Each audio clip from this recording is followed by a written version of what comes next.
आपल्याला पण माहित आहे की मी माझ्या विधानसभेला सुद्धा एवढं पळत नाही. पाट 5ला उठतो, रात्री 1ला 1:30ला झोपतोय. त्यामुळे याचं गांभीर्य वळका. आपल्या नरेंद्र मोदी साहेबांना पंतप्रधान करण्याकरता एका मताची आवश्यकता आहे. हे आपलं मत त्या ठिकाणी केलंच पाहिजे. ही आपल्या सगळ्या बार्शीकरांची जबाबदारी आहे आणि ती पार पाडाल अशी या ठिकाणी साहेबांना मी हमी देतो. आणि साहेब आणखीन एक विनंती करतो की तानाजी सावंत साहेब या ठिकाणी उपस्थित आहेत. मी सकाळी साहेबांकडे गेलो होतो. तेवढी एक विनंती की आपण साहेबांचं सातत्यानं संपूर्ण या जिल्ह्यावरती लक्ष असते साहेब. धाराशिव जिल्हा असेल, सोलापूर जिल्हा असेल, आणि साहेबांना जर मनावर आणलं निश्चितपणानं कुठलाही चमत्कार घडू शकतो. तरी आपण पूर्ण जबाबदारी साहेबांवरती टाकावी आणि साहेबांना आजपासून उमेदवाराचा शेवटच्या मतदानाच्या 5 वाजेपर्यंत कुठेही जाऊ नका अशा पद्धतीची आपण विनंती करावी अशी या ठिकाणी मी आपल्याला विनंती करतो. कारण मी साहेबांना माहित आहे, जवळनं पाहिलेलं आहे आणि साहेब यामध्ये झुकून काम करू लागलेले आहेत आणि आपण त्यांच्यावरती जबाबदारी टाकावी अशी राणादादांची माझी आपल्या दोघांना विनंती आहे. आणि आपण साहेबांवरती जबाबदारी पूर्ण मतदारसंघाची टाकाल अशी या ठिकाणी आपल्याला विनंती करून माझे 2 शब्द संपवतो. जय हिंद, जय महाराष्ट्र. माजी नगराध्यक्ष काँग्रेसचे ज्येष्ठ नेते मधुकर रावजी तावडे साहेब हे काँग्रेस पक्षातून भारतीय जनता पार्टीमध्ये प्रवेश करतायत. त्यांचा सन्मान आदरणीय उपमुख्यमंत्री देवेंद्र फडणवीस साहेबांनी करावा अशी मी त्यांना विनंती करतो. त्याचबरोबर त्यांचा मुलगा आकाश तावरे चेअरमन कुलस्वामिनी नॅचरल शुगरचे ते चेअरमन आहेत, त्यांचाही प्रवेश काँग्रेसमधून भाजपमध्ये होतोय. त्याचबरोबर दर्शन कोळगे माजी नगरसेवक तथा माजी युवक काँग्रेसचे जिल्हाध्यक्ष यांचाही प्रवेश काँग्रेस पार्टीमधून भारतीय जनता पार्टीमध्ये होतोय. त्यांचाही सन्मान आदरणीय देवेंद्र भाऊ फडणवीसांनी करावा असे मी त्यांना विनंती करतो. त्याचबरोबर राजेंद्र तुपे पळसप विभाग प्रमुख धाराशिव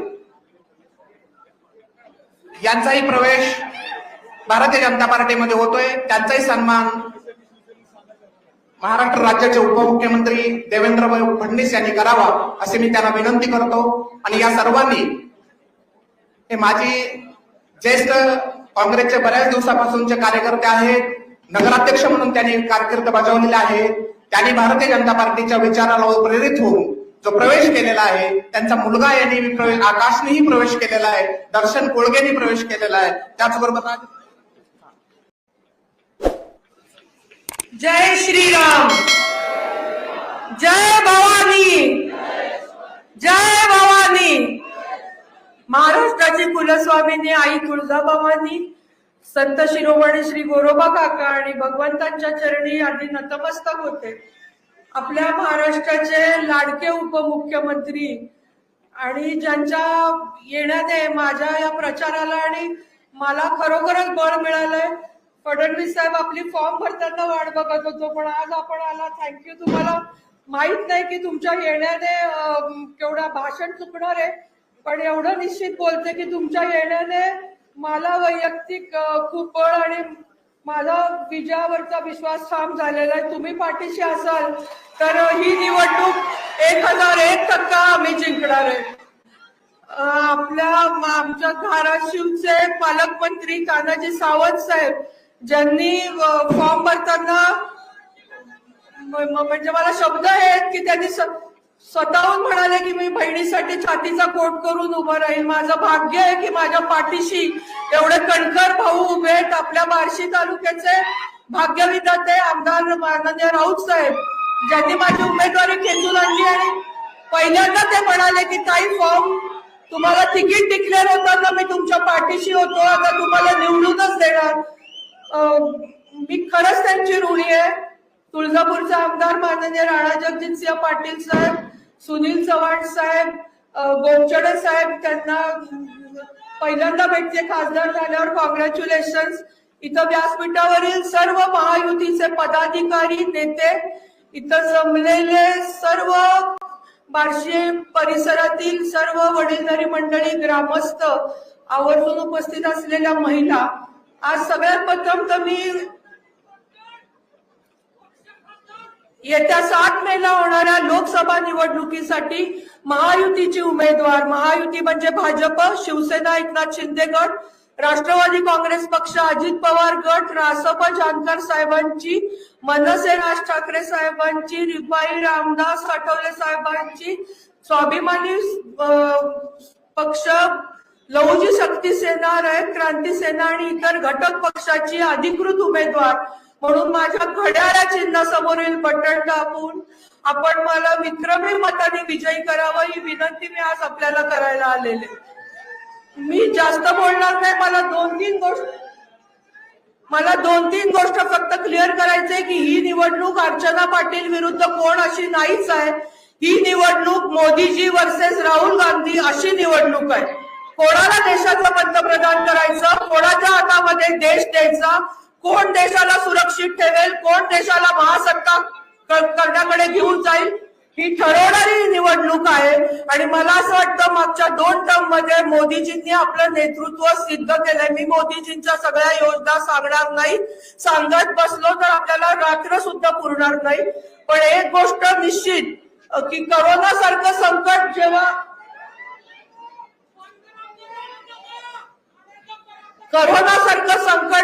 जगावर आलं होतं, बोलू का? करोना सारखं संकट, मी 5 मिनिटं बोलतेय, बोलू का इकडे?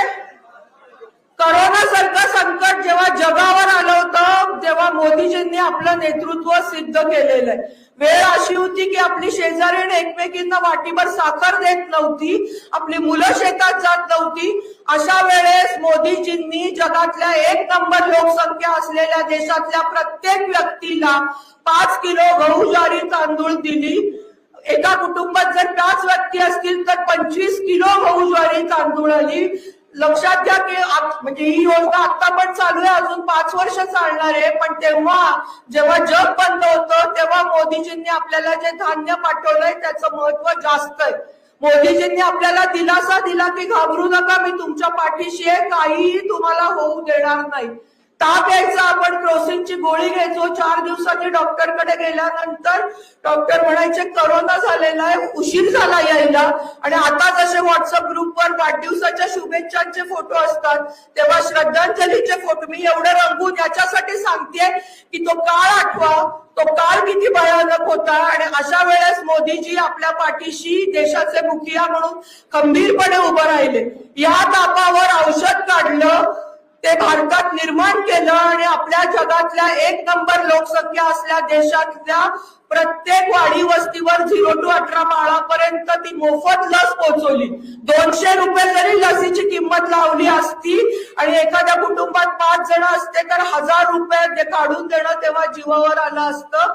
मोदीजींनी अमेरिकेकडे हात पसरून आपण जर बसलो असतो तर अमेरिकेने त्यांच्या पूर्ण देशाला लस दिली असती, मग आपल्याला दिली असती. तोपर्यंत आपले अर्धे जण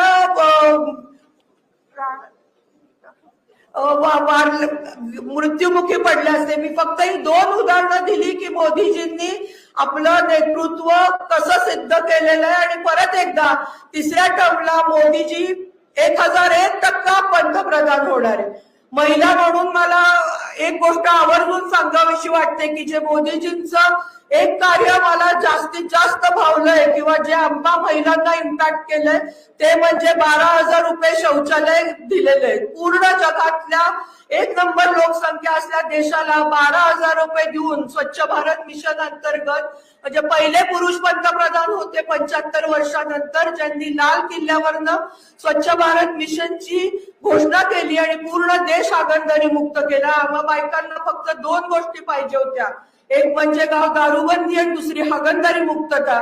आणि ते एक काम मोदीजींनी केलंय. आता मोदीजी दुसऱ्या भेटल्यावर मला मी दारूबंदी देशात करा पण आता बोलायला नको की मागणी नक्की करेन. मला वाटतं मोदीजींनी आपलं नेतृत्व सिद्ध केलंय. 1001% मोदीजी पंतप्रधान होणार आहे. संसदेमध्ये मोदीजींनी सांगितलंय की येत्या 3 वर्षात ते भारताला 3 नंबरची अर्थव्यवस्था करतायत, म्हणजे जपान आणि जर्मनी सारख्या देशाला मागे टाकून आपण 3 नंबरची अर्थव्यवस्था होतोय. मी तुम्हाला ह्याच्यासाठी सांगतेय की मोदीजी तर पंतप्रधान होणारे, देश विकासाकडे जाईल, पण फक्त आपला प्रतिस्पर्धी उमेदवार जॅक किंवा टॉमी देतो म्हणून जर आपण निवडून दिला तर ही विकासाची गंगा आपल्या बार्शीपर्यंत येणार नाही. त्यामुळे हात जोडून विनंती येत्या 7 मेला विचार करून मतदान करा. आणि मोदीजींनी सांगितलंय की त्यांना बहुमत हवंय, अबकी बार 400 पार, कारण त्यांनी पहिल्या 2 टर्म मध्ये घेतले नाही. त्याच्यापेक्षा क्रांतिकारी निर्णय या टर्म मध्ये मोदीजी घेणार आहेत. ऑलरेडी मागच्या टर्म मध्ये 370 कलम हटवणं असो किंवा राम मंदिराची उभारणी असो किंवा मी म्हणेन शौचालय बांधणं सुद्धा, हे क्रांतिकारी निर्णय मोदीजींनी घेतलेत. पण त्यांना बहुमत हवंय. 394चा जुगाड त्यांनी केलाय, 420 मी आहे. त्यामुळे मला दिल्लीला पाठवून आपण मोदीजींना विकास करण्यासाठी त्यांचे हात बळकट करूया. मला शेवटचं एवढंच सांगायचंय की अर्चना पाटील फक्त माध्यम आहे. आपल्या भागातले सगळे नेते, आता राऊत साहेबांनी केवढ्या गोष्टी सांगितल्या की सत्तेत आल्यानंतर किती निधी आला आणि काय काय करायचंय आपल्याला, आपली वैरागची MIDC डेव्हलप करायची आहे, पाणी आणायचंय, या सगळ्या गोष्टी करायला सगळे आमदार खंबीर आहेत. म्हणजे आज औषध निलंग्याचे आमदार अभिमन्यू पवार साहेब, बार्शीचे आमदार राजेंद्र राऊत साहेब,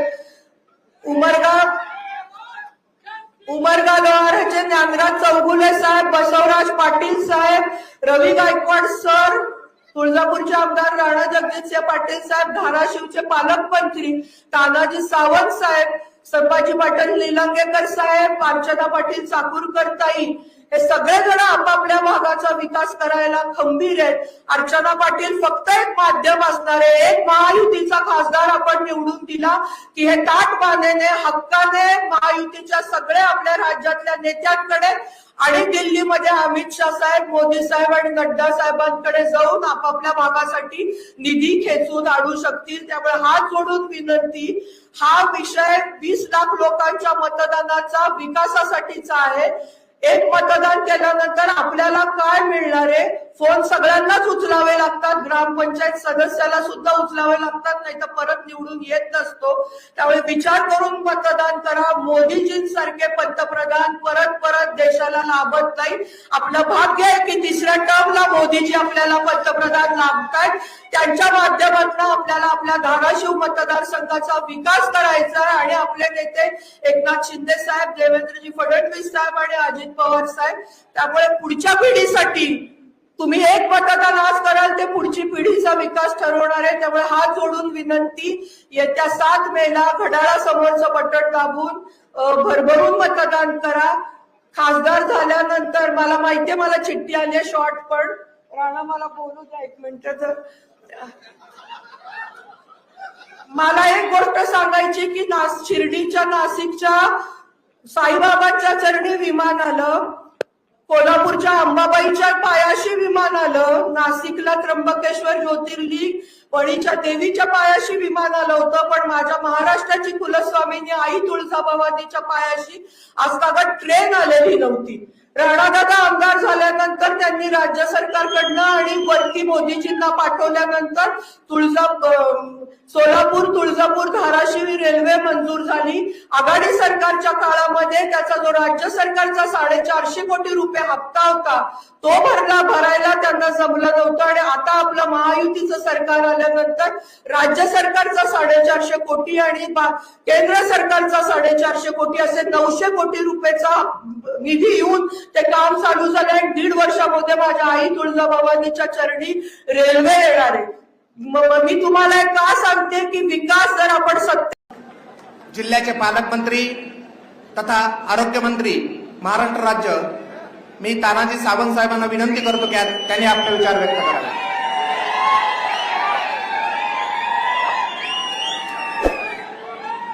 छत्रपती शिवाजी महाराज की, छत्रपती शिवाजी महाराज की जय. अरे काय आवाज आहे, शोभतो का? जय भारी, जय जय जय जय जय भारी. आज भारताचे हिंदू हृदय सम्राट बाळासाहेबजी ठाकरे साहेब, आनंद दिघे साहेब, ह्या महाराष्ट्राची कुलस्वामिनी आई तुळजाभवानी, ह्या बार्शीचं किंवा तमाम महाराष्ट्राचं आराध्य दैवत भगवंत, ह्या व्यासपीठावर उपस्थित असलेले महाराष्ट्र राज्याचे लाडके उपमुख्यमंत्री देवेंद्रजी फडणवीस साहेब, उपस्थित असलेले राज्यसभेचे खासदार गोपचडे साहेब, त्या ठिकाणी उपस्थित असलेले ज्यांना आपण 7 मे नंतर खासदारकीची माळ गळ्यात घालणार आहोत, त्या आमच्या अर्चनाताई उमेदवार, आमचे आमदार राणा जगजितसिंह पाटील, माझे थोरले बंधू बार्शीचे आमदार राजाभाऊ राऊत, या ठिकाणी उपस्थित असलेले आमच्या बार्शी नगर परिषदेचे सर्व नगरसेवक, आमचे सुनील मालक, या ठिकाणी उपस्थित असलेले आमचे मिरगणे साहेब आणि आमचे ज्यांची नावं आता घेणं शक्य नाही असे आमचे सर्व सहकारी, आणि हे सगळं असताना ज्याच्यासाठी आपण इथं जमलो, ज्यांच्यासाठी आपण ह्या गोष्टीचा उपभोग करत असतो, ह्या ठिकाणी जमलेला माझा मतदार बंधू भगिनो, शेतकरी बंधू भगिनो, पत्रकार, सांगण्याजोगं बरंच आहे. मला तरी वाटतं आमच्या ताईने मला फारसं बोलता येत नाही, मला फारसं बोलता येत नाही, मला फारसं सांगता येत नाही, मला भाषण करू लावू नका असं म्हटले. मला वाटतं ह्या धाराशिव जिल्हा लोकसभा मतदारसंघातला A to Z पॉइंट त्यांनी एकही चिठ्ठी समोर न घेता तुमच्या पुढे त्याचा पाडा वाचून दाखवलेला आहे. आणि त्याच्यामुळं मी माझ्या ताईचं आपल्या संपूर्ण बार्शीकरातर्फे अभिनंदन करतो, त्यांना धन्यवाद देतो. कारण परिस्थितीचं भान असणं, समस्येचं भान असणं हे गोष्ट वेगळी, आणि कुठंतरी भावनिक होऊन आणि समोरच्या व्यक्तींना भावनिक करून मतदान घेणं वेगळं. ह्याच्यामधला हा फरक कदाचित 2 उमेदवारातला फरक तुम्हाला आजच ह्या व्यासपीठावरनं दिसलेला आहे. विकास विकासाच्या पद्धतीनं चालतो, भावना भावनेच्या पद्धतीनं चालतो. मी मागेही म्हटलं होतं 2019ला आम्ही कडवट शिवसैनिक आहोत आणि राहणारच आहोत. आणि कडवट शिवसैनिक कधीही कुठल्या सत्तेपुढं, कुठल्या आमिषापुढं झुकलेला नाही आणि झुकतही नाही, ही वस्तुस्थिती आहे. आणि म्हणून 2019ला सुद्धा अशाच पद्धतीचं माननीय उद्धव ठाकरेंनी, तत्कालीन मुख्यमंत्री, माझ्या हातात कंगन बांधला, सांगितलं तानाजीराव ही लोकसभेची जागा धाराशिवची तुम्ही निवडून आणायची आहे, तुम्ही सांगेल तो विधान, तुम्ही सांगेल ती गोष्ट, तुम्ही बांधेल ते तोरण. ह्या पद्धतीनं मागचा मी माझीच म्हणेन, आज माझी खासदार तुमच्या सगळ्या साक्षीनं आपण त्यांना निवडून आणलं, विकासासाठी निवडून आणलं, मोदींच्या साठी निवडून आणलं. भारतात आपल्या सत्तेत आपला ह्या ठिकाणचा लोकप्रतिनिधी असावा या भूमिकेतनं आपण निवडून आणलं. आणि तुम्ही बघितलं असेल 2009 पासून आजपर्यंत, आता कधी पुढच्या आठवड्यात 2 दिवसांना 4 दिवसांनी येतील, सुरुवात इथनच असेल, माझा बाप मारला, माझा बाप मारला, माझा बाप मारला, माझा बाप मारला. आला का काय हे माझा बाप मारला काय हे? 2009 15 वर्ष झाली. आणि आपल्या मराठी भाषेत आपल्या पेरण्या असल्या काय झालं तर आपण म्हणतो मडपीक आपण एकदाच घेतो. मडपीक एकदाच असतं की नाही का? 15-20 वर्ष म्हातारा झाला तरी मडपिकावर जगायचं, ही कुठली पद्धत आहे? ज्यावेळेस भावनेच्या आहारी जाऊन लोकांनी तुला एकदा आमदार केला, तुला निवडून दिलं, त्याच जनतेनं 2014ला तुला घरी बसवला, तुझा भावनेचा उद्रेक तुझं जे असेल ते संपवलं. आणि त्या 2009च्या माझा बाप मारला असं करत 2024 पर्यंत माझ्या तमाम 20 लाख जनतेचा तू बाप मारायला निघाला. ना रुपण्याचा विकास, ना रुपण्याची पावती, ना रुपण्याची कुणाला मदत, ही काय पद्धत आहे? म्हणून भावनेच्या आहारी जाणारा हा मतदारसंघ नाही. याचं कारण असं आहे, आतापर्यंत हा दुष्काळी भाग आहे आणि साहेब सोलापूर जिल्हा सुद्धा उजनी होईपर्यंत दुष्काळी भागच होता, आहे अजूनही काही भाग. आणि जो भाग दुष्काळी असतो, ज्या दुष्काळी भागामध्ये जी जनता राहते, ज्यांच्या पोटामध्ये आग असते, त्याच्या डोक्यामध्ये राख असते, हे कोणी विसरायचं नाही. कारण तो मतदार असेल, तो युवक असेल, कुठल्याही टोकाला जाऊन आपला विकास असेल किंवा आपल्या हक्काचं काय असेल तो हिसकावून घेतल्याशिवाय स्वस्त बसत नाही, हे त्याचं उदाहरण. आणि म्हणून ह्या ठिकाणी फक्त आता विकासाची भाषा चालते, भावनिक नाही, विकास आणि विकास. आणि साहेब तुम्ही बघितलं असेल 2019ला हिंदुत्वाची नाळ तोडून विकासाची नाळ तोडून महाराष्ट्र ज्या प्रगती पथावर चाललेला होता त्याला कुठेतरी खीळ बसवून जे तत्कालीन मुख्यमंत्र्यांनी, तत्कालीन शिवसेना प्रमुखांनी जो निर्णय घेतला त्याला उलटून टाकायचं काम सुद्धा ह्या धाराशिव जिल्ह्यातनं सुरुवात झाली. त्याचे साक्षीदार आणि त्याचे मार्गदर्शक आपण आहात, हा संपूर्ण महाराष्ट्र जाणतो. सुरुवात इथून झाली, धाराशिव जिल्ह्यातनं सुरुवात झाली त्या गोष्टीची. आणि तुम्ही बघितलं असेल 2022ला खऱ्या अर्थानं स्थित्यंतर झालं आपलं सरकार बदल आणि परत विकासाची गंगा त्या जोमानात, त्या ताकदीनं परत सुरू झाली. आज आपल्या मुख्यमंत्री एकनाथजीभाई शिंदे आणि आमचे दोन उपमुख्यमंत्री देवेंद्रजी आणि आमच्या अजितदादा यांच्या मार्गदर्शनाखाली अतिशय चांगल्या पद्धतीनं सरकार चाललं. कधी हे आकडे केले होते, राजाभाऊने आकडे सांगितले, आता त्या आकड्यात मी परत जात नाही. 1000 कोटीचे आकडे कधी ऐकले होते का विकासाचे? आजही आपला भाग जिरायती म्हणून ओळखला जातो, जिरायती म्हणून ओळखला जातो. ज्यांनी साखर कारखाने काढायची नाटकं केली त्यांनी त्याची दारं कधीच बंद करून टाकली. आज संतनात सुद्धा मिरगणे साहेबांना माहित आहे, चालू करण्याचं व्रत मी घेतलं होतं, काही अडचणी आल्या तो थांबला. हा संतनात जर तुमची सगळ्यांची साथ असेल, देवेंद्रचा मला आशीर्वाद आहेत, शासनाचा आशीर्वाद आहे, सगळ्यांची साथ असेल तर याचा 6 महिन्यामध्ये, वर्षामध्ये संतनाद सुद्धा आपण चालू करू शकतो. हे तुमच्या ताकदीवर चालू करू शकतो. कुणाचा माईका लाल त्या ठिकाणी अडवा येणार नाही, तो कारखाना चालू करणार नाही. कारण सर्वसामान्य जवळपास 9 तालुक्याची अस्मिता असलेला तो संतनाद कारखाना आहे. प्रत्येक आज या ठिकाणी शेतकऱ्याचे सभासदाचे पैसे त्या ठिकाणी अडकलेले, ही वस्तुस्थिती आहे. आणि म्हणून धाराशिव जिल्ह्यामध्ये ज्यांनी भंगार विकायचं धोरण घेतलं, भंगार विक्या हे नाव आहे सगळीकडं, वास्तव आहे. तेरणेच्या माध्यमातून मी बघितलं, तेरणेमध्ये त्या जमिनीखाली पुरलेल्या केबल सुद्धा ह्या भंगार चोरांना विकलेले आहेत, ही वस्तुस्थिती आहे. जाऊन बघा. आणि आज त्या कारखान्याचं वैभव काय आहे हेही आपण जाऊ बघा. आणि त्या कारखान्याचं वैभव पुनर्स्थापित करण्यासाठी सत्तेत नसताना, त्यावेळेस आपण सत्तेत नव्हतो, आपण फक्त आमदार होतो, अंदर की बात बता रहा हूं, अंदर की बात. त्यावेळेस बँकेनं गायावाया करून शेवटच्या टोकाला मला टेंडर भरायला लावलं, विनंती केल्यानंतर मी टेंडर भरलं. टेंडर भरल्यानंतर हे काळूबाळू लातूरच्या राजाकडे गेले, त्यांना त्याच्यात आड केलं आणि त्या ठिकाणी पाय घालून ते बंद पडायचा कार्यक्रम केला. आणि त्यावेळेस सुद्धा विरोधात असताना सुद्धा आज पहिल्यांदा ह्या व्यासपीठावर नाव डिस्क्लोज करतोय मी, सह्याद्री सारखं माझ्या पाठीमागं कोण उभा राहिला असेल तर महाराष्ट्राचे लाडके उपमुख्यमंत्री देवेंद्रजी फडणवीस साहेब.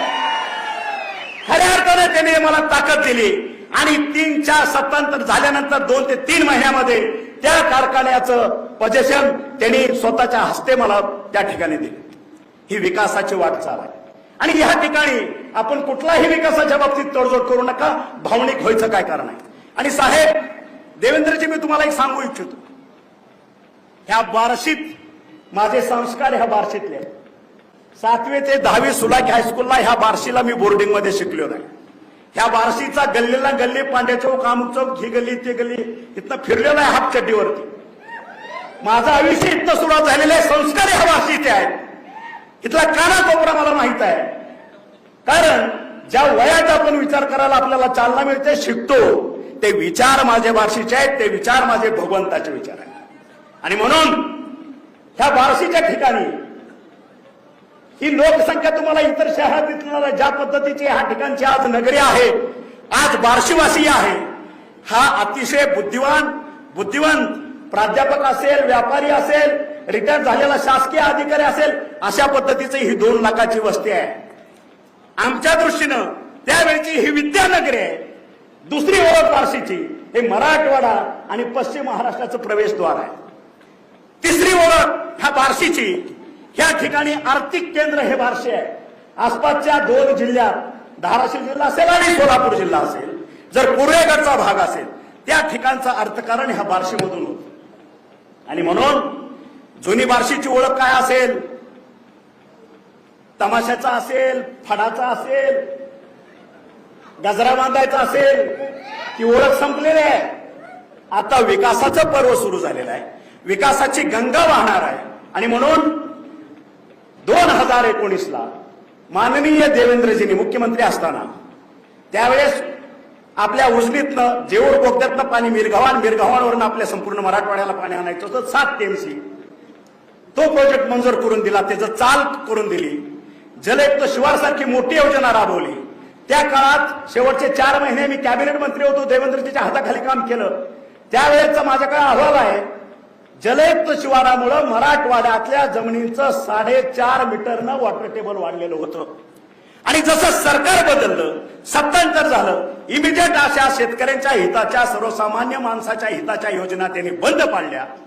त्यानंतर आम्ही माझ्या अंदाजानं दुसऱ्या का तिसऱ्या कॅबिनेटमध्ये 19ला शेवटच्या निर्णय घेतला देवेंद्रजींनी की मराठवाड्यातल्या 8 जिल्ह्यामध्ये 11 जी धरणं आहेत, त्या धरणाचा कुठल्याही दुष्काळामुळे पाणी पुरवठा कमी होता नाही म्हणून वॉटर ग्रिड सिस्टीम करायचा निर्णय घेतला. जवळपास 34,000 कोटीची ती योजना होती. जसं सरकार बदललं त्या योजनेला हिने स्टे देऊन दिला, ती योजना पासनात गुंडाळली. आणि ज्यावेळेस सत्तांतर झालं, सरकार आलं, त्यावेळेस माननीय देवेंद्रजी आणि आमचे मुख्यमंत्री एकनाथजीभाई शिंदे हे दोघंच कॅबिनेटमध्ये होते. पहिल्याच मीटिंगमध्ये आपल्याला जेऊर टू मराठवाडा याचं पुन्हा पुनर्जीवन केलं. त्याला 11,500 कोटीचं बजेट पहिल्या कॅबिनेटमध्ये मंजूर केलं. आणि दुसऱ्या कॅबिनेटमध्ये मराठवाड्यातील 8 जिल्हे आणि 11 धरणं ह्याचं जे वॉटर लॉक सिस्टम होती तेही पुनर्जीवित केलं आणि त्याचंही बजेट प्लॅनिंग केलं. आणि म्हणून खऱ्या अर्थानं सर्वसामान्य शेतकऱ्यांना, सर्वसामान्य गोरगरिबांना दिलासा देणारं हे सरकार आहे. कोरोना काळात मध्ये तुम्ही बघितलं असेल, मोदींना मी फक्त भारताचे पंतप्रधान म्हणून नाही, कारण फक्त भारताचा पंतप्रधान म्हणलं तर तो त्यांचा अपमान होईल. कारण आज ते विश्व नेते आहेत. जगातले 80% देश, आज 80% देशामध्ये पंतप्रधान नरेंद्रभाई मोदीचं आज नेतृत्व मान्य केलेलं आहे तिथल्या अध्यक्षांनी. आणि म्हणून आपला नेता आपल्या भारतापुरता मर्यादित नाही, तर आपला नेता हा विश्व नेता आहे. आणि म्हणून विश्व नेत्याचं व्हिजन जर आपल्याला अस्तित्वात आणायचं असेल, ते जर पुढच्या 4 वर्षामध्ये आपल्याला जर खऱ्या अर्थानं गोरगरिबांपर्यंत पोहोचवायचं असेल, तर ह्या वेळेस धाराशिव जिल्हा, धाराशिव लोकसभा मतदारसंघ ह्या ठिकाणचा उमेदवार हा आपल्या विचाराचा, मोदी साहेबांच्या विचाराचा असला पाहिजे. आणि म्हणून आपला एक आकडा त्या ठिकाणी असणं गरजेचं आहे. ना तानाजी सावंतसाठी त्याची गरज आहे, ना देवेंद्रजी फडणवीस साहेबांसाठी गरज आहे, ना त्याची गरज महाराष्ट्रासाठी आहे. त्याची गरज माझ्या सर्वसामान्य शेतकऱ्यासाठी आहे. त्या विचाराचा जर खासदार लोकप्रतिनिधी आपला आपण दिल्लीत पाठवला, त्या ठिकाणी अनेक योजना केंद्राच्या अगदी छोट्यातली छोट्या योजना म्हणली तर 100-200 कोटीच्या पुढच्या असते. आणि म्हणून आपला तर जिल्हा आकांक्षित आहे, आपला देशामध्ये 3रा मागासलेला जिल्हा आहे. आणि ह्या जिल्ह्याला जर पश्चिम महाराष्ट्रासारखं रूप द्यायचं असेल तर आपल्याला मोदी साहेबांच्या विचाराचा खासदार देणं गरजेचं आहे. एवढंच मी आज ह्या निमित्तानं आपल्याला विनंती करतो. आणि परत एकदा आमच्या राजाभाऊनी सांगितलं, माझ्या ताईने सांगितलं की ह्या ठिकाणी तानाजीराव मदत करायची काय गरजच नाही. ताई, तुम्हाला स्पष्ट सांगतो, 7 मेला ज्यावेळेस मतदान होईल, मतपेट्या बंद होतील, 4 जूनला ज्यावेळेस आपली मतपेटी उघडली जाईल, त्यावेळेस माझी अर्चनाताई घड्याळाच्या चिन्हावर 2 लाख मतानं कमीत कमी निवडून आल्याशिवाय राहणार नाही. हेच मी आज वचन आणि आश्वासन माझ्या व्यासपीठाला आणि माझ्या जनतेला देतो आणि मी माझे 2 शब्द संपवतो. जय हिंद, जय महाराष्ट्र.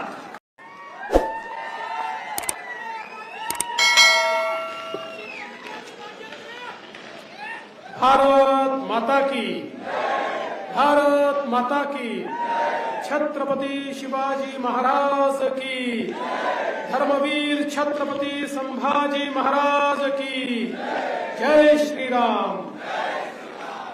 हिंदवी स्वराज्याचे सरसंस्थापक छत्रपती शिवरायांना मानाचा मुजरा करतो. भारतीय राज्यघटनेचे शिल्पकार भारतरत्न डॉक्टर बाबासाहेब आंबेडकर यांना मानवंदना अर्पित करतो. खऱ्या अर्थानं महाराष्ट्राची कुलस्वामिनी आई तुळजाभवानी आणि बार्शीचे भगवंत यांच्या चरणी नतमस्तक होतो. आजच्या या आपल्या सभेमध्ये मंचावर उपस्थित असलेले ज्यांनी उस्मानाबाद धाराशिव मतदारसंघाचं पालकत्व स्वीकारलेलं आहे आणि पूर्ण ताकदीने मैदानात उतरले आहेत असे पालकमंत्री आणि आमचे सहकारी तानाजीराव सावंतजी, मंचावर उपस्थित आपल्या सर्वांचे लाडके आणि ज्यांचा उल्लेख मी कार्यसम्राट आमदार म्हणून करेन असे राजाभाऊ राऊत, अजितजी गोपचडे, राणा जगजितसिंग पाटील, आपल्या लोकप्रिय उमेदवार आणि ज्यांचं अतिशय सुंदर भाषण आपण सगळ्यांनी ऐकलं त्या अर्चनाताई पाटील, आसिफभाई तांबोळी, सुनील भाऊ चव्हाण, रमेश अण्णा पाटील, संतोषजी निंबाळकर, राजेंद्रजी मिरगणे, नानाजी राऊत, अरुण भाऊ कापसे, निरंजन भूमकार, महावीर कदम, मल्हार पाटील, धनंजय जाधव, रणवीर राऊत, मदन दराडे, राजश्रीताई डोंगरे, पद्माताई काळे, विक्रम सावळे, नवनाथ चांदणे, शंकर वाघमारे, प्रशांत कथले, त्याचप्रमाणे विश्वरूपाताई शेळके, या ठिकाणी उपस्थित असलेले अंबर ऋषी कोळेकर, मंचावरील सर्व मान्यवर आणि या ठिकाणी उपस्थित असलेल्या माझ्या माता भगिनी आणि बंधूंनो, खरं म्हणजे राजाभाऊ राऊतांनी या ठिकाणी काय काय झालं ते सांगितलं, कशा प्रकारे पाणी येत आहे हे सांगितलं आणि हे सांगत असताना त्याचं सगळं श्रेय त्यांनी मला दिलं. पण मी तुम्हाला अगदी स्पष्टपणे सांगतो, या बार्शीचा भगीरथ कोणी असेल तर तो राजेंद्र राऊत आहे. 700 कोटीची बार्शी उपसा सिंचन योजना आली ती केवळ राजेंद्र राऊतांमुळे आली. पाणी पुरवठा योजना आली ती राजेंद्र राऊतांमुळे आली. मला आठवत आहे, राजाभाऊ हुशार आहेत, भगवंताचं दर्शन दिलं आणि एक यादी माझ्या हातामध्ये दिली आणि सांगितलं ही कामं झाली पाहिजे. आणि तुम्हाला सगळ्यांना माहिती आहे, राजाभाऊंवर माझं विशेष प्रेम आहे आणि त्याचं कारण आहे, जो व्यक्ती 24 तास जनतेमध्ये राहतो, जो व्यक्ती 24 तास जनतेचा विचार करतो, जो व्यक्ती 24 तास जनतेसाठी संघर्ष करतो, तोच व्यक्ती आम्हाला प्रिय असतो आणि तसे आमचे राजाभाऊ राऊत आहेत. आणि म्हणून या ठिकाणी बार्शी उपसा सिंचन योजना असेल, बार्शी पाणी पुरवठा योजना 296 कोटीची, वैराग पाणी पुरवठा योजना 50 कोटीची, भुयारी गटार योजना 115 कोटीची, मैदानाकरता त्या ठिकाणी क्रीडा संकुलाचे 43 कोटी रुपये, यादी खूप मोठी आहे. बार्शी सोलापूर रस्ता आहे, बार्शी तुळजापूर रस्ता आहे, परांडा धाराशिव रस्ता आहे, येडशी टेंभुर्णी राष्ट्रीय महामार्ग आहे, जल जीवन मिशन मधनं जवळपास 100 गावांसाठी 125 कोटी रुपये आहेत. या सगळ्या गोष्टी या ठिकाणी आल्या त्या राजाभाऊंच्या पाठपुराव्यामुळे आल्या. आणि राजाभाऊ काळजी करू नका, ते एवढं हुशार आहेत, आज एक नवीन यादी त्यांनी माझ्या हातामध्ये दिली आहे एवढी मोठी. पण जसं मी सांगितलं की तुमचा बेरर चेक मी आहे, आज तुम्हाला सांगतो की महाराष्ट्राच्या खजिन्याची चावी ही अजितदादांच्या हाती देण्यात आली आहे आणि अजितदादांनी सांगितलं देवेंद्र फडणवीस सही केल्यानंतरच मी खजिना उघडणार आहे. त्यामुळे शिंदे साहेब असतील, अजितदादा असेल आणि मी आहे, आम्ही तिघही आहोत. ही लिस्ट मी आजच मंजूर करतो, काय काळजी करू नका. हे जे कामं तुम्ही सुचवलेले आहेत ते सगळे कामं या ठिकाणी मंजूर करण्यात येतील. आणि मला विश्वास आहे बार्शीकरांनी जसं राजाभाऊवर प्रेम केलं तसाच आशीर्वाद बार्शीकर अर्चनाताईंना देखील देतील. आता डबल ताकद आहे. राजाभाऊंच्या सोबत आमच्या तानाजीरावांची ताकद देखील आहे. कारण तानाजीराव बार्शीमध्ये शिकलेले आहेत आणि ज्याच्या पाठीशी बार्शी त्याची सगळीकडे सरशी. त्यामुळे मला हा विश्वास आहे. बंधू भगिनींनो, ही जी काही निवडणूक आहे ही निवडणूक आपल्या सगळ्यांना कल्पना आहे. ही काही ग्रामपंचायतची, जिल्हा परिषदेची, नगरपालिकेची निवडणूक नाहीये. देशाचा नेता निवडण्याची निवडणूक आहे. पुढचे 5 वर्ष देशाचा कारभार कोणाच्या हाती दिला पाहिजे याची निवडणूक आहे. कोण देशाला सुरक्षित ठेवू शकतं, कोण देशाला विकासाकडे नेऊ शकतं, कोण या देशाला महाशक्ती करू शकतं, या देशातल्या सामान्य माणसाच्या आशा, आकांक्षा आणि अपेक्षा कोण पूर्ण करू शकतं याचा फैसला करणारी ही निवडणूक आहे. आणि म्हणून बंधू भगिनींनो, आज आपण पाहू शकतो या देशामध्ये आता केवळ 2 पर्याय आहेत. ही निवडणूक काही अर्चनाताईंमध्ये आणि उबाठामधली निवडणूक नाही आहे. या देशात केवळ 2 पर्याय आहे. एक पर्याय आपले विश्वप्रसिद्ध असलेले विश्वगौरव विकास पुरुष नरेंद्र मोदीजी आहेत आणि मोदीजींच्या समवेत एकनाथरावजी शिंदेच्या नेतृत्वातली शिवसेना, अजितदादांच्या नेतृत्वातली राष्ट्रवादी, त्या ठिकाणी मनसे, त्या ठिकाणी रिपाई, त्या ठिकाणी पिरिपा, त्या ठिकाणी रासपा, त्या ठिकाणी रयत क्रांती, त्या ठिकाणी जनसुराज्य, अशी एक व्यापक मोठी युती मोदीजींच्या नेतृत्वात या ठिकाणी काम करते आहे. आणि दुसरीकडे कोण आहे? दुसरीकडे आहेत राहुल गांधी. आणि राहुल गांधींच्या नेतृत्वामध्ये 26 पक्षांची खिचडी एकत्रित झाली आहे. आपली महायुती कशी आहे माहिती आहे? आपली महायुती ही विकासाची गाडी आहे, विकासाची गाडी. या गाडीला मोदीजींचं पॉवरफुल इंजिन आहे आणि प्रत्येक पक्षाचे डबे त्यात लागले आहेत आणि या प्रत्येक डब्यामध्ये आपल्याला त्या ठिकाणी दीन, दलित, गोर, गरीब, आदिवासी, शेतकरी, शेतमजूर, महिला, अल्पसंख्याक, ओबीसी सगळ्यांकरता या डब्यांमध्ये जागा आहे. सगळ्यांना डब्यामध्ये बसवून सबका साथ सबका विकास करत ही गाडी विकासाकडे जाणार आहे. पण तिकडे राहुल गांधींच्या गाडीची अवस्था काय आहे? तिथे डब्बेच नाहीये, फक्त इंजिनच आहे. बरं, ते इंजिन हे प्रत्येक जण म्हणतो मीच इंजिन आहे. कोण इंजिन आहे समजतच नाही. राहुल गांधी म्हणतात मी इंजिन आहे, पवार साहेब म्हणतात मी इंजिन आहे, उद्धव ठाकरे म्हणतात मी इंजिन आहे, लालूजीचा मुलगा म्हणतो मी इंजिन आहे, मुलायम सिंगाचा मुलगा म्हणतो मी इंजिन आहे, ममता बॅनर्जी म्हणते मी इंजिन आहे, स्टॅलिन म्हणतो मी इंजिन आहे. त्या ठिकाणी डब्बे नाहीच आहे. आता बघा, इंजिन मध्ये बसायला जागा किती लोकांकरता असते? फक्त ड्रायव्हर करता. सामान्य माणूस इंजिन मध्ये बसत नाही. यांचं इंजिन असं आहे, राहुल गांधींच्या इंजिन मध्ये फक्त सोनियाजी आणि प्रियंकाजी बसू शकतात. शरद पवार साहेबांच्या इंजिन मध्ये फक्त सुप्रियाताई सुळे बसू शकतात आणि उद्धवजींच्या इंजिन मध्ये केवळ आदित्य ठाकरे बसू शकतात. तुमच्याकरता त्यांच्या इंजिन मध्ये जागा नाही आहे. तुमच्याकरता जागा ही केवळ मोदीजींकडे आहे. त्यामुळे अर्चनाताईंच्या घड्याळाची बटन दाबली की आपल्या बार्शी सहित उस्मानाबादची बोगी ही थेट मोदीजींच्या ट्रेनला जाऊन लागते आणि ती ट्रेन आपल्या सगळ्यांना घेऊन वेगाने विकासाकडे निघते. बंधू भगिनींनो, ही विकासाची निवडणूक आहे. अर्चनाताईंना दिलेलं मत, घड्याळाला दिलेलं मत हे मोदीजींना दिलेलं मत आहे. अन्य कोणालाही दिलेलं मत हे राहुल गांधींना दिलेलं मत आहे. तुम्हाला फैसला करायचा आहे, मोदीजी हवेत की राहुल गांधी हवेत याचा फैसला करणारी ही निवडणूक आहे. 10 वर्षामध्ये मोदीजींनी 20 कोटी गरिबांना कच्च्या घरातनं पक्क्या घरात आणलं.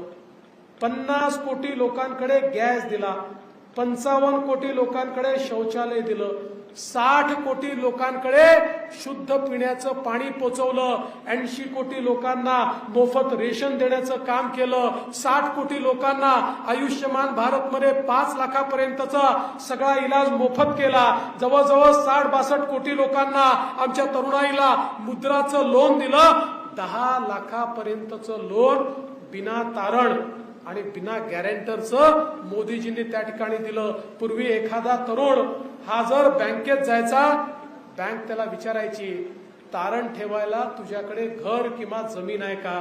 बँक त्याला विचारायची एखादा सरकारी अधिकारी तुझा नातेवाईक आहे का, असेल तर त्याची गॅरंटी दे तर तुला लोन मिळेल.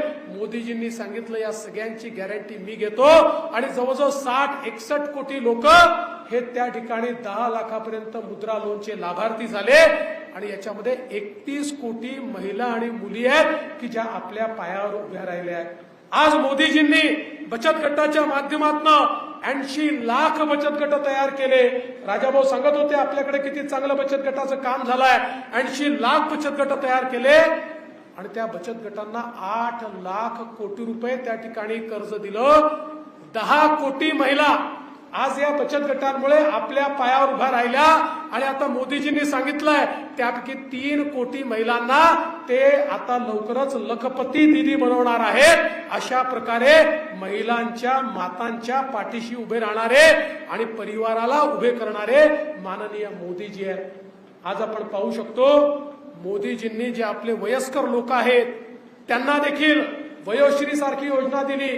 कोणाला चष्मा पाहिजे असेल चष्मा, कानातले यंत्र पाहिजे तर कानातले यंत्र, कवळी पाहिजे तर कवळी, स्टिक पाहिजे तर स्टिक, त्या ठिकाणी आपल्याला कमोड पाहिजे तर कमोड, सगळ्या प्रकारच्या वस्तू घरातल्या म्हाताऱ्या लोकांना त्या ठिकाणी मोफत दिल्या. आणि आता तर सांगितलं की घरातले जे म्हातारे लोक आहेत यांच्याकरता सगळ्या प्रकारचा गोळ्या, औषधं, इलाज, ऑपरेशन सगळं मोफत करण्यात येणार आहे. आता आमचे सिनियर सिटीजन, आमचे घरचे वृद्ध लोक हे कोणावर बोजा असणार नाहीत तर त्यांची सगळी व्यवस्था ही माननीय मोदीजींनी केली आहे. आज आमच्या दिव्यांगांकरता मोदीजींनी त्या ठिकाणी जर्मनी आणि फ्रान्समध्ये ज्या प्रकारचे पाय आणि हात तयार व्हायचे ते आपल्या देशात तयार केले. मला आठवतं राणादादा तुम्ही खूप मोठा कॅम्प उस्मानाबादला, धाराशिवला घेतला, हजारो दिव्यांगांना पाय दिले, हात दिले, अशा प्रकारचे पाय आणले. कालपर्यंत जो पायी चालू शकत नव्हता तो आज मोटरसायकलची किक मारून मोटरसायकल चालवतो. कालपर्यंत हात नसल्यामुळे जो काम करू शकत नव्हता तो आज त्या हाताने हातोडा चालवू शकतो. अशा प्रकारे दिव्यांगांना मदत करण्याचं काम मोदीजींनी केलं. आज आमच्या शेतकऱ्यांकरता मोदीजींनी मोठ्या प्रमाणात शेतकरी सन्मान योजना आणली. मोदीजींनी 6,000 रुपये दिले, आपल्याही सरकारने 6,000 रुपये दिले आणि त्यासोबत शेतीवर आधारित उद्योग उभा राहायला पाहिजे याकरता मोदीजींनी नवीन पॉलिसी आणली. मोठ्या प्रमाणात शेतमालावर प्रक्रिया करण्याचं काम हे मोदीजींच्या माध्यमातून या ठिकाणी होताना आपण पाहिलं. आज नॅनो युरिया सारखी एक नवीन बाब मोदीजींनी या ठिकाणी आणली. नैसर्गिक शेती या ठिकाणी आणली आणि आमच्या शेतकऱ्याला त्याचा शेतमाल विकता यावा याकरता मोठ्या प्रमाणात व्यवस्था ही मोदीजींनी उपलब्ध करून दिली. आणि एवढंच नाही तर मला कल्पना आहे यावर्षी जगामध्ये युद्ध चाललंय. रशिया आणि युक्रेनचं युद्ध आहे, इकडे अखाती देशांचं युद्ध आहे. या युद्धामुळे मोठ्या प्रमाणात शेतमालाचे भाव पडले, सोयाबीनचे भाव पडले, कापसाचे भाव पडले.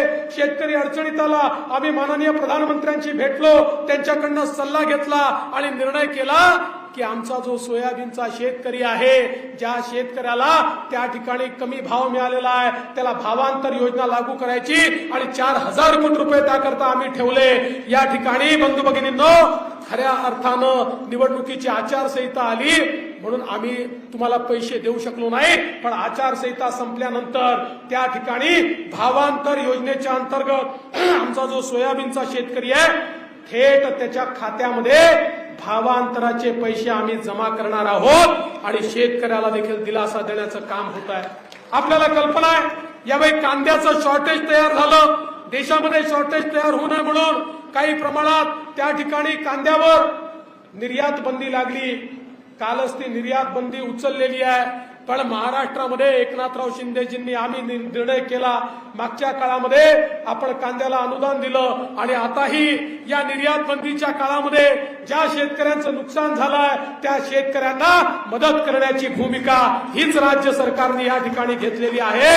कारण मोदीजींच्या नेतृत्वामध्ये कुठल्याही शेतकऱ्याला त्या ठिकाणी अडचणीत येऊ देणार नाही, अशा प्रकारचा आमचा निर्धार आहे. बंधू भगिनींनो, मोदीजींनी आपण सगळ्यांनी बघितलं असेल या देशाला एक मजबूत देश तयार केला. आज आपण पाहतोय जगामध्ये 11व्या क्रमांकावरून आपली अर्थव्यवस्था ही 5व्या क्रमांकावर आली आणि मोदीजींनी सांगितलं मला तिसऱ्यांदा तुम्ही प्रधानमंत्री कराल तर भारत जगातली तिसरी सगळ्यात मोठी अर्थव्यवस्था होईल. मला एकाने विचारलं, म्हणाले भाऊ आम्हाला तर आनंद आहे, भारत तिसरी सगळ्यात मोठी अर्थव्यवस्था होतोय, पण मला याचा काय फायदा? मी म्हटलं तू चांगला प्रश्न विचारला आहे. अर्थव्यवस्था मोठी होते म्हणजे काय होतं?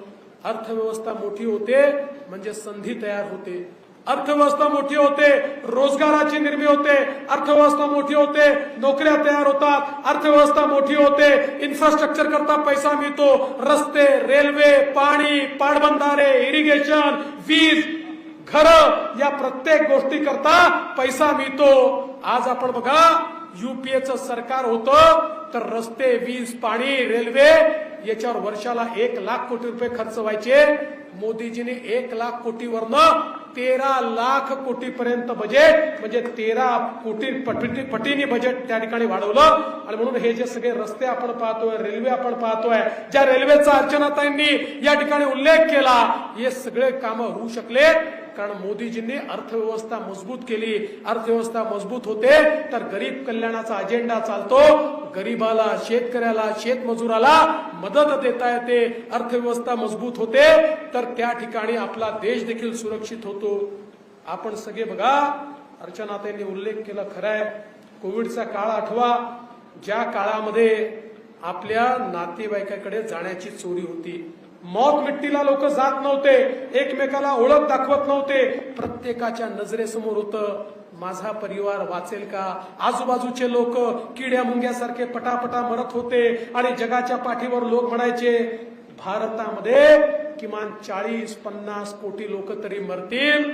कारण यापूर्वी जगाच्या इतिहासात अशा प्रकारची महामारी जेव्हा जेव्हा आली, भारताला त्या महामारीवरचं इंजेक्शन हे किमान 30 वर्षांनी 40 वर्षांनी जगाने उपलब्ध करून दिलं. आणि आपल्याला लक्षात असेल 100 वर्षापासून प्लेग सारख्या बिमाऱ्या आल्या, कोट्यावधी लोक मेले, पण आपल्याला कधी त्याचा इलाज मिळाला नाही. लोकांना वाटत होतं आता ही अशीच अवस्था होईल. 4 देशांनी लसी तयार केला होता, ते 4 देश वाट पाहत होते भारत येईल, आमच्या पुढे हात जोडेल, मग भिकाऱ्यासारख्या काही लसी देऊ आणि भारताकडनं पैसे कमवू. भारतातले लोक किड्या मुंग्यासारखे मरतील अशा प्रकारे अनेक लोकांना त्या ठिकाणी वाटत होतं. अशा काळामध्ये या देशाचे प्रधानमंत्री माननीय मोदीजींनी भारतामध्ये शास्त्रज्ञांना एकत्रित केलं आणि भारतीय बनावटीची लस तयार केली आणि 140 कोटी लोकांना ती लस 2 वेळा विनाशुल्क या ठिकाणी टोचली. बंधू भगिनींनो, आज आपण सगळे जिवंत आहोत मोदीजींनी तयार केलेल्या लसीमुळे. ही जर लस तयार झाली नसती काय अवस्था आपली राहिली असती? या देशाला मोदीजींसारखा कणखर प्रधानमंत्री मिळाला नसता काय आपली अवस्था राहिली असती? आणि म्हणून या उभं राहायला पाहिजे. अरे मी मॉरिशस सारख्या देशात गेलो होतो, मॉरिशसचे तिथे आपले छत्रपती शिवरायांच्या पुतळ्याचं उद्घाटन होतं, त्या ठिकाणी मी मॉरिशसच्या राष्ट्रपतींना भेटायला गेलो. मॉरिशसचे राष्ट्रपती म्हणाले फडणवीसजी माझे धन्यवाद मोदीजींना कळवा. मी म्हटलं कशा करता धन्यवाद?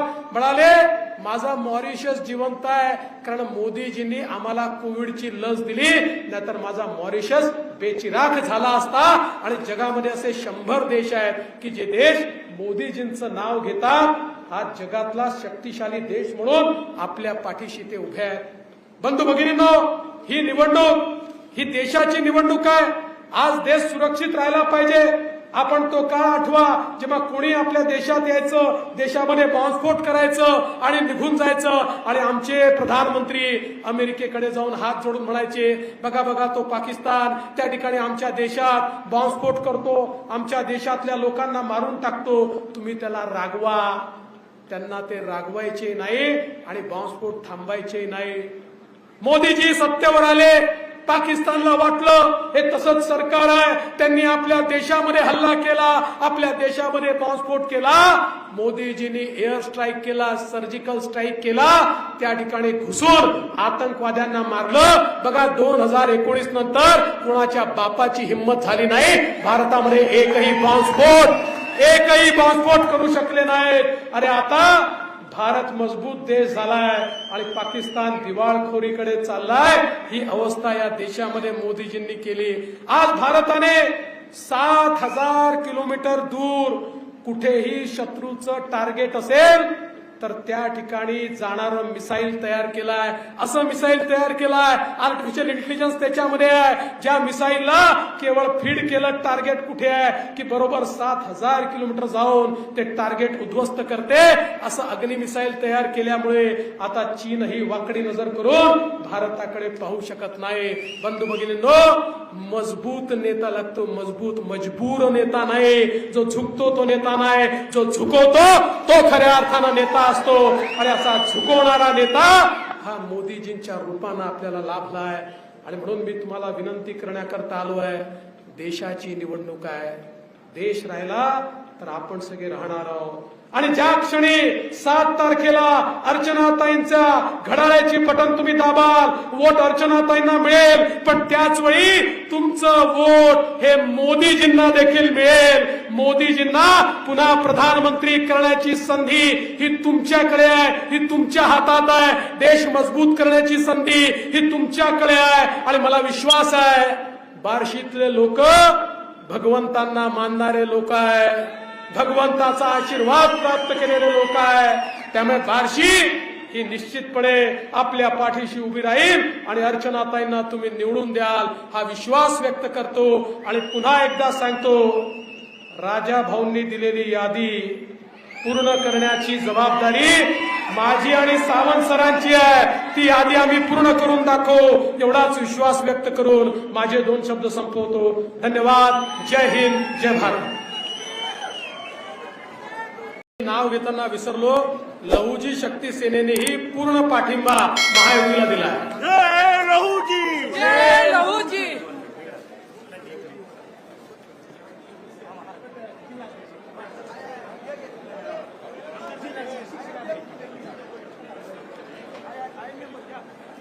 जिल्हाध्यक्ष शिक्षक आघाडी सूर्यकांत शिवाजी गुंड यांची निवड झालेली आहे, त्याबद्दल त्यांना पत्र देत आहेत.